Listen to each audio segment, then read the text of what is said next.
Well, good afternoon, my brothers and my sisters, and welcome to another Wednesday Wisdom Poetry. I am poet Sharaledon D. Brave, and I do apologize for coming before you about 5 minutes late today, but I got kind of stuck into traffic. Well, actually, I got stuck in traffic, as I kind of, but here I am. I'm glad to be before you, and if anyone knows me, they know that more than not, I would probably be freaking out about being late, but you know what? It's all good. You know, I'm where I'm supposed to be in the time that I'm supposed to be there. So listen, I'm going to go ahead and start with the invocation. And then those of you who probably were freaking out that I had not been on at 4 o'clock because you know me so well, I am well and I am good. All right. So the invocation. I invoke the power of the Holy Presence to be present in my living and to forgive me when I have doubt or fear or any careless misgiving. I invoke the care of the one who knows my nature by my name, who holds me close and wipes my tears and shields me from crippling shame. I invoke the goodness of the giver who gives without regards. And if I think in lack or want, my mind my giver guards. I invoke the character of divine to show me how to be, to understand that who I am is greater than what others see. I invoke the passion of the lover of my soul. For it is this passion in this moment, my being is completely whole. Invocation. Again, thank you so much for being with me. I do appreciate you. I ask that you now go ahead and hit the share button and so that other people can actually join in with us. And again, like I do at the end of the show, this will be posted on YouTube and maybe on Instagram, depending on how short or long the program is. All right. So I see that my Aunt Barbara is on. I see that Hetty is on. My sister Poet and my sister Van Andreas Bon Van. I'm so glad that you're here because you will be mentioned during the broadcast. So I have a very special broadcast to bring before you all today. I'm excited about it. So let me just go ahead and get into it. I'm going to be reading a piece, two pieces. And the first piece is a piece that I just finished while at a coffee shop. And it's entitled Flying Forward. I'm going to be reading it actually from the computer screen, so bear with me. This is your world. Create it in your heart. Forget those places you've been. Today is your fresh start.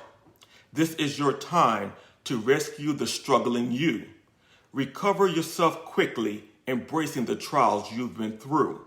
This is your journey, step by step and measure by measure. Only when you appreciate it all, you get to enjoy your pleasure. This is your life, for which you hold the keys. When you find true freedom in it, you live the life you please. This is your moment, and your moment alone. Look back only to appreciate how far your soul has flown. Flying forward. Beautiful piece, especially for what I'm about to go into. What I think I know I did. After the broadcast, you might want to go to my page. I did upload a piece, a little short quote that basically called Freedom Flight. And check Freedom Flight out on my page. It'll touch you. All right. So let me go ahead and get to the piece that I talked to you about. That I wanted you to be with me today. And I also said something about IANA, which is an acronym. I'll tell you what that means after I read this next piece.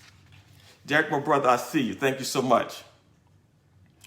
And this is actually from, the piece I'm about to read is from my publication, What Will I Tell My Children, published back in 2006. I always get mixed up because I actually did a line of greeting cards at the same time. But the book, I think, was published in 2006. The line of greeting cards came out in 2007. This one's entitled Positive and the Negative. I've adjusted to being HIV positive in a negative environment. Leaning not to my own understanding is a daily requirement. I constantly give thought to the statistics I hear that many go untested simply because of stigma and fear. The fear of being judged for one reason or another, the fear of being turned away by our own sisters and brothers. Basically, we all know the modes of transmission, Instead of extending acts of charity, we guess at transgressions. Many black leaders in churches bury their heads in the sand. Society with its racist, sexist, homophobic ways is really what's destroying this land. God's all-inclusive love, greater than the eyes will ever see, means that the love that God has for you is the same love that God has for me.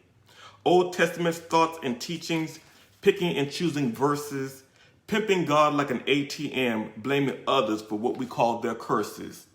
We need to stop the blame game and pull up to the gate. HIV has spread this much because we decided to wait. We waited for many reasons, most of all homophobia and fear. Now that it's in our own backyard, we decided it's time to care. We can't keep avoiding real issues and let our minds continue to roam. But believe me, my dear sisters and brothers, at this rate, HIV will hit home. I have waited a very, very long time to share this piece because it's a very personal piece, a piece that I myself have lived for 21 years.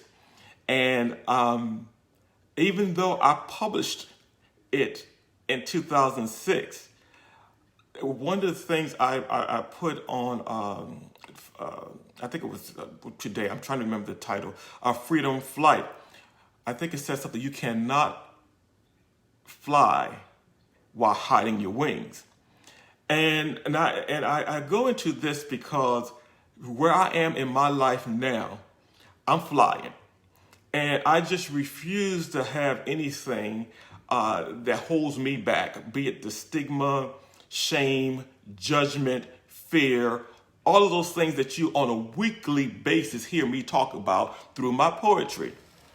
So that piece was one of the last pieces that's in that book that I had never read because I was considering the fear, the fault, the judgment, and all of that. But I had the good pleasure of my sister calling me, my sister Van Andrea calling me about a month and a half to 2 months ago in tears because she realized that I had lived so long after my diagnosis. And she recalled that I had said to her when I shared with her that I was HIV positive, that I said that I was going to live to see my nieces not only graduate from high school, which they both have, and that's on one side, those are her children I'm talking about, not my other siblings at this moment.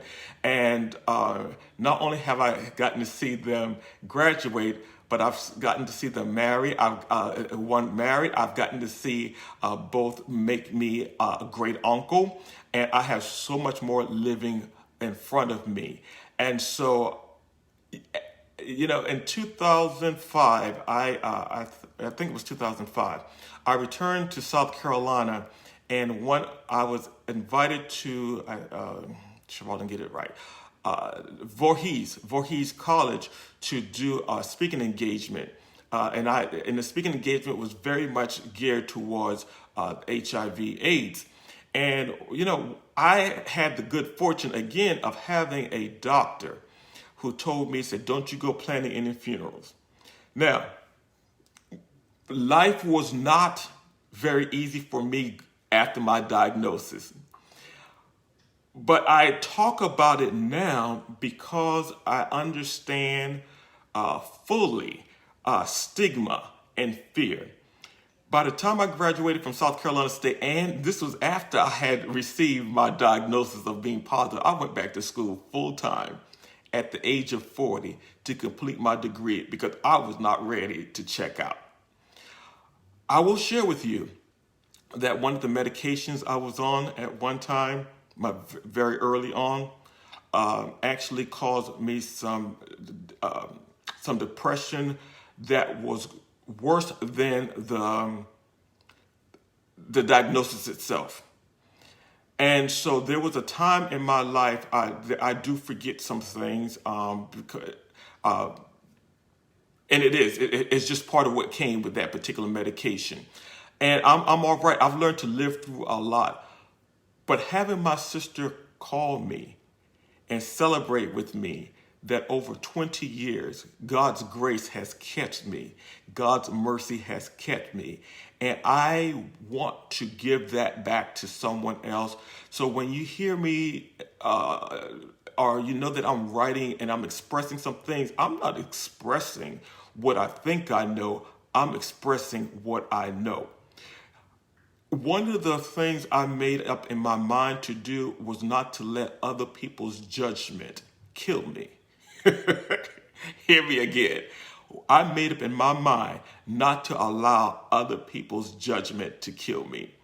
And so I look back, I had shared with you guys that there was a picture I saw. I had gone home to South Carolina like in 2005 maybe, or a little bit earlier, when one of my second cousins was being Christianed, and I was holding her, and I saw that picture, and my God, I was a skeleton of myself, and I can no longer find that picture, and I just resolved that I would probably never see that picture, because that was a whole different Sharaledon that I have left behind.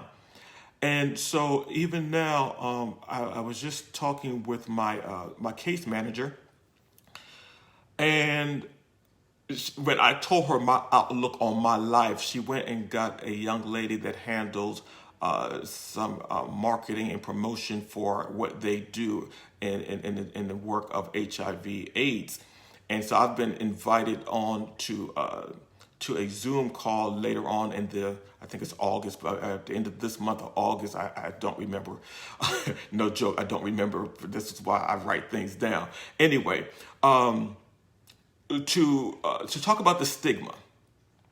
And so if nothing else, this day, I hope that someone under the sound of my voice release themselves from the stigma, the chains, the grounding, the stone that they've placed on themselves. Because I've gotten to a place in my life that I really do not care what other people think about how I show up in the world. That's my job. Nobody else's. That's my job. And so for those who will accept me as I am, God bless you. I love you. And you probably already getting the best from me that I got to give. For those who've chosen not to, God bless you. I love you. I release you back into the universe. That doesn't change how I feel about you. But you're missing out on one of the greatest, most loving, kind, gentle, funny person I know. That's me. So these are the things I wanted to share with you today. I probably have forgotten one or two, but I will tell you, I have been blessed beyond measure in these last 21 years of being my authentic self. And I know what it feels like not to be my authentic self. I know what it feels like when I hit that wall and I'm saying, Sharaledon, you've got to release some things. And the more things I release, the better I feel, the higher I climb. I'm telling you what I know. I'm telling you what I've experienced. And so this morning, I got up and I took my blood pressure. My blood pressure was so low this morning that I took it again just to make sure all was well. My blood pressure was 107/73, and I think I took it again, it was like 111/73, and I'm like, my God, my blood pressure hadn't been that low in my adult years, because I just refused to carry other people's judgment. And so whatever you're dealing with, whatever it is, mine was HIV/AIDS, HIV in my case. Whatever it is, this is your life. Do not give other people the pen to write your story. And I will also share with you, I started to, call my family to let them know what I was going to be talking about today. I decided not to do that because it's not their business. It's not their journey. It's not their mountain to move. It's none of those things. But what I do hope is that they will take what I've shared with they being family or friends and use this as an opportunity to help someone free themselves from whatever they're dealing with. I'm not going to go any further. If you have questions, you can inbox me. I love you. There's nothing that you can do about it.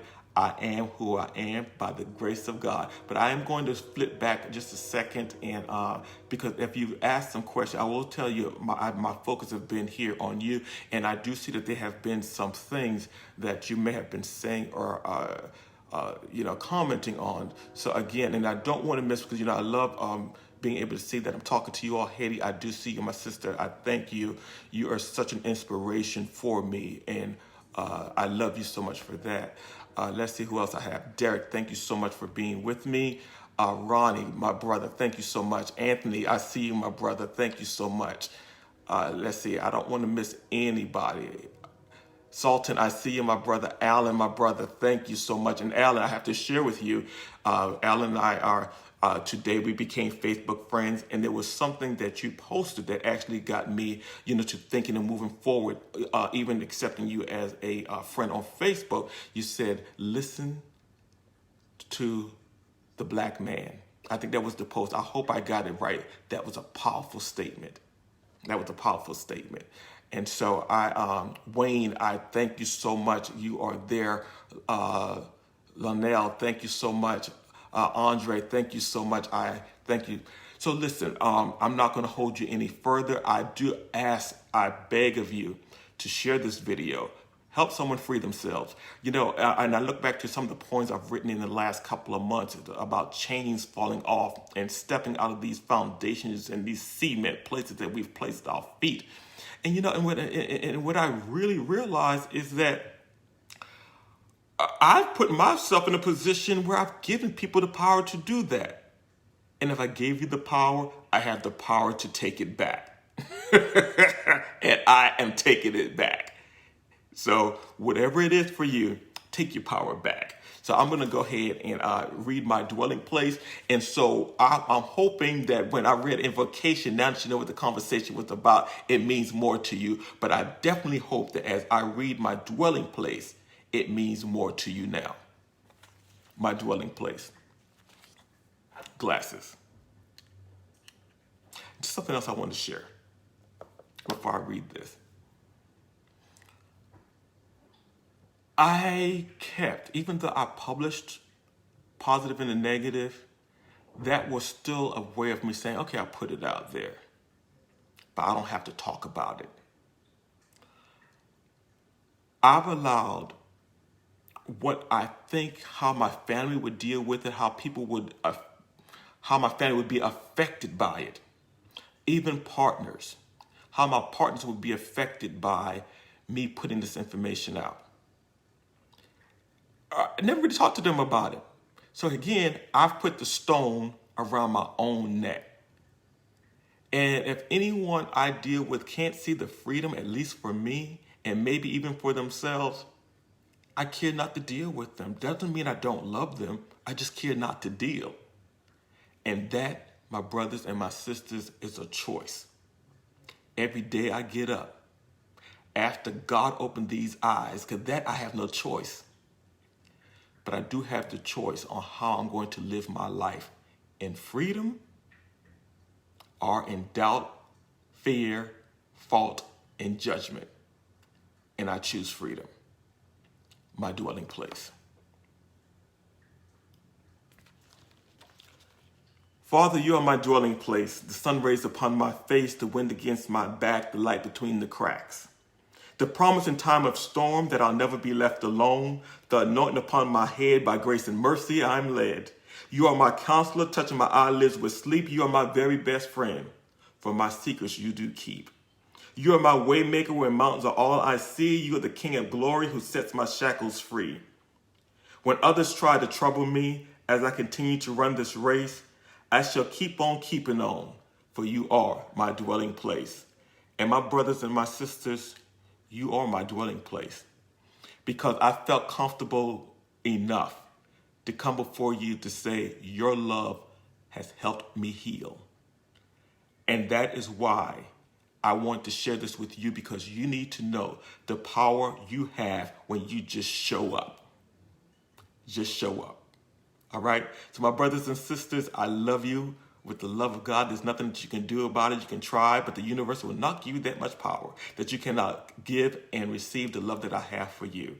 I bless you, as you have surely blessed me. I thank you, and I will see you on next week, Wednesday. We are coming up on our second anniversary of Brave Pen and Paper, or rather, should I say, of Wednesday Wisdom Poetry. Thank you. This episode has been brought to you by Brave Pen and Paper. Please check me out at bravepenandpaper.com.